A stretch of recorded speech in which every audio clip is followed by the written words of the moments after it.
আসসালামু আলাইকুম viewers, home কুকিংয়ে সবাইকে স্বাগতম। আজকে আমি তোমাদেরকে বানিয়ে দেখাবো পুরো রেস্টুরেন্ট স্টাইলের মতন আলুর দম বিরিয়ানি কিভাবে তোমরা বাড়িতে সহজে বানিয়ে ফেলতে পারবে। আর বিরিয়ানিটা হবে একদম ঝরঝরে, আর কালারটাও খুব সুন্দর, আর খেতেও খুব অসাধারণ। এরকম বিরিয়ানির স্বাদ আর কালার আনার জন্য আমার ভিডিওটি শেষ পর্যন্ত দেখতে থাকো। আশা করি তোমাদের ভালো লাগবে। যদি ভালো লাগে অবশ্যই আমার চ্যানেলটিকে সাবস্ক্রাইব করে দিও। সবার প্রথমে আমি এখানে 500 গ্রাম বাসমতি চাল নিয়েছি। এরপর চালটাকে আমি পানি দিয়ে দুবারের মতন ধুয়ে ফেলেছি। ধুয়ে ফেলে আমি 10 মিনিটের জন্য চালটাকে ভিজিয়ে রাখবো। আর এরপর একটা স্পেশাল মশলা বানাবো বিরিয়ানির জন্য। নিয়ে নিচ্ছি সাহাজিরে, সাদা গোলমরিচ, বড় এলাচ, একটা স্টার আনিস, একটা ছোট এলাচ, লবঙ্গ, দারুচিনি, জয়ত্রী এবং জয়ফল সবগুলোকে এবার আমি একটা ফ্রাই প্যানের মধ্যে দিয়ে দেবো। দিয়ে দেওয়ার পরে 1 মিনিটের মতন ভালো করে একটু নেড়ে চেড়ে ভেজে নেব। নিয়ে একটা মিক্সার গ্রাইন্ডে সবগুলো মশলাকে দিয়ে দেবো। দিয়ে একটা পাউডার বানিয়ে নেব। দেখতেই পাচ্ছ বন্ধুরা পাউডারটা কত সুন্দর হয়েছে, আর পাউডারের সেন্টটাও খুব সুন্দর। এরপর আমি বিরিয়ানির জন্য 750 গ্রাম আলু নিয়ে নিয়েছি। আলুটা বড় বড় সাইজের করে কেটে নিয়েছি। যেহেতু আলুর দম, তো আলুর বিরিয়ানি আমি এখানে আলুর পরিমাণটা বেশি নিয়েছি। এরপর একটা কড়াইতে আমি 200 গ্রাম রিফাইন তেল নিয়ে নিয়েছি। রিফাইন তেলটা গরম হয়ে আসলে আমি এখানে 500 গ্রাম মতন পেঁয়াজ সবটাই তেলের মধ্যে আমি দিয়ে দেবো। পেঁয়াজ দেওয়ার পরে আমি হাফ পেঁয়াজ বেরেস্তার জন্য আমি তুলে নেব, আর বাকিটা আমি রান্নার জন্য ব্যবহার করব। তো এরপর আমি ভালো করে পেঁয়াজগুলোকে নেড়ে চেড়ে 5 মিনিটের মতন আমি পেঁয়াজগুলো ভাজতে দেবো। তার মধ্যে আমি চালের পানিটা বসিয়ে দেবো। দিয়ে নিচ্ছি একটা বড় হাঁড়ির মধ্যে আমি 2 মগ মতন পানি নিয়েছি। মিনিমাম 2 লিটার মতন পানি নিয়েছি। পানির মধ্যে দিয়ে দিচ্ছি কিছু গোটা মশলা, সাহাজিরে, তেজপাতা, লং, এলাচ, জয়ত্রী। দেওয়ার পর আমি 5 মিনিটের মতন ঢেকে দিচ্ছি। এর মধ্যে আমি বেরেস্তাটা দেখছি কতটা হয়েছে। তো বেরেস্তাটা আমার প্রায় হয়ে গেছে। এরপর আমি বেরেস্তার জন্য বিরিয়ানিতে দেওয়ার জন্য বেরেস্তাটা তুলে নিচ্ছি। বেশি বেরেস্তাটা লাল লাল করবে না, কারণ বিরিয়ানিতে গমে দিলে বেরেস্তাটা আরও বেশি লাল হয়ে যাবে। এরপর বাকিটা আমি রান্নার জন্য ব্যবহার করব। এবার এর মধ্যে আমি কিছুটা তেল তুলে রাখছি, যেটা বিরিয়ানির উপরে আমি ম্যারিনেশন করার সময় ব্যবহার করব। দিয়ে দিচ্ছি এর মধ্যে আদা রসুনের পেস্ট। আদা রসুনের পেস্টটা আমি দিয়ে পেঁয়াজের মধ্যে আমি 1 থেকে 2 মিনিট মতন ভালো করে আমি ভেজে নেব, যতক্ষণ না আদা রসুনের কাঁচা গন্ধটা বেরিয়ে যায়। 1 থেকে 2 মিনিটের মতন ভালো করে এইভাবে নেড়ে চেড়ে যখন আদা রসুন পুরো কালারটা চেঞ্জ হয়ে যাবে, তারপর দিয়ে দেবো ওর মধ্যে পরিমাণ মতন পানি। পানিটা দিয়ে ভালো করে একটু নেড়ে চেড়ে আমি ওপরে নুন দিয়ে দিচ্ছি 1 চামচের মতন। একটু কালারের জন্য হলুদ দিয়ে দিচ্ছি, আর ঝালের জন্য আমি 2 চামচ লঙ্কার গুঁড়ো দিয়ে দিচ্ছি। ঝালটা তোমাদের পরিমাণ মতন দেবে।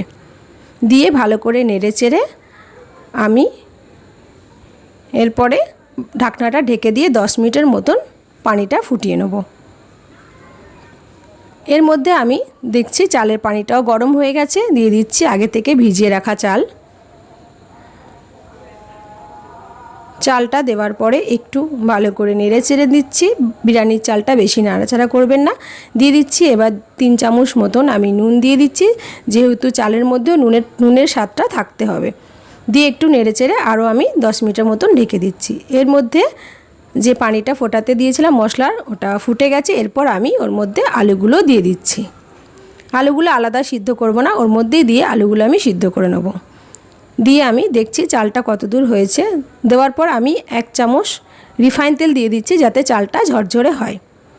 দিয়ে চালটা প্রায় হয়ে গেছে। আমি এখানে 80% চালটা সিদ্ধ করেছি। এরপর আমি একটা ছাঁকনি দিয়ে সব চালগুলো তুলে নেব। বাকি 20% আমি গমে দিয়ে চালগুলো সব তোলা হয়ে গেছে। এরপর ঝোলের ওপরে আমি কিছু বিরিয়ানির স্পেশাল মশলা ছড়িয়ে দিচ্ছি, দিয়ে আরও 5 মিনিটের জন্য ঢেকে দিচ্ছি।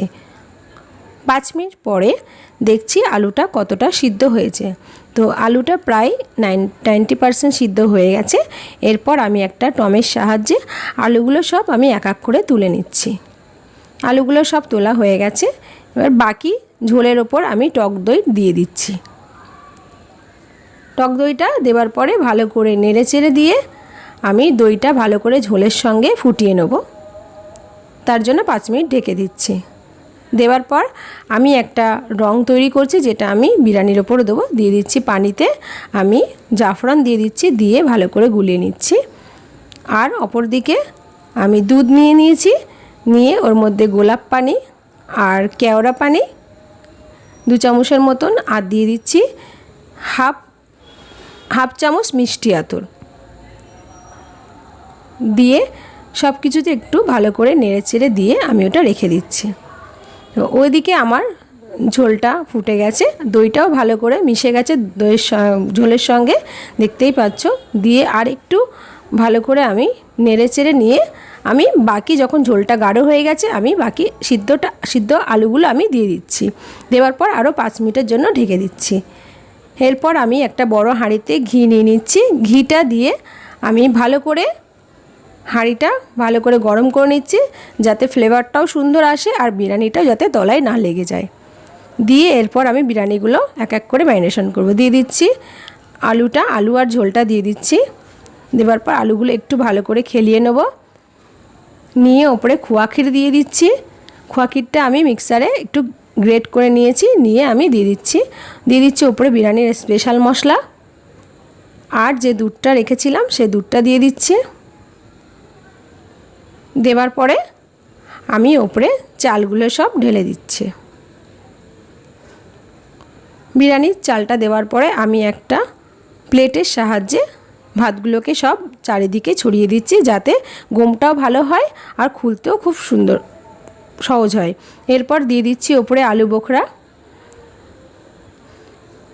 বোখরা দেওয়া হয়ে যাওয়ার পরে আমি বাকি দুধটা উপরে দিয়ে দিচ্ছি। বাকি দুধটা দেওয়ার পরে দিয়ে দিচ্ছি কালার। এইভাবে আমি চামচের সাহায্যে সব জায়গায় আমি রঙটা আমি ছড়িয়ে দিচ্ছি, এতে বিরিয়ানির কালারটাও খুব সুন্দর আসে। দেওয়ার পর যে বেরেস্তাটা রেখেছিলাম সেই বেরেস্তাটা উপরে ছড়িয়ে দিচ্ছি। ছড়িয়ে দেওয়া হয়ে গেলে উপরে দিয়ে দিচ্ছি বিরিয়ানির স্পেশাল মশলা, আর যে বেরেস্তার তেলটা তুলে রেখেছিলাম সেটাও আমি এখানে পুরোটা ব্যবহার করছি।